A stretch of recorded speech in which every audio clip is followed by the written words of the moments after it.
So quick siding update. Garage is done, just the gutters are remaining.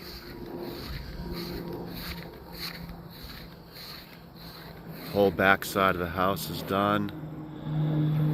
Reinforcing that porch there, getting ready. Over here they poured this concrete slab to raise the steps up. They had caved in, now they're going to be level. And they've got the boards on now, the flooring. Some kind of composite material. Nice and straight, everything's nice and straight. It was a crooked mess before. Look how straight this is now.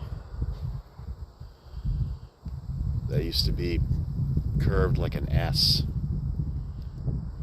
These guys are doing a great job. Here's the front. We're getting closer.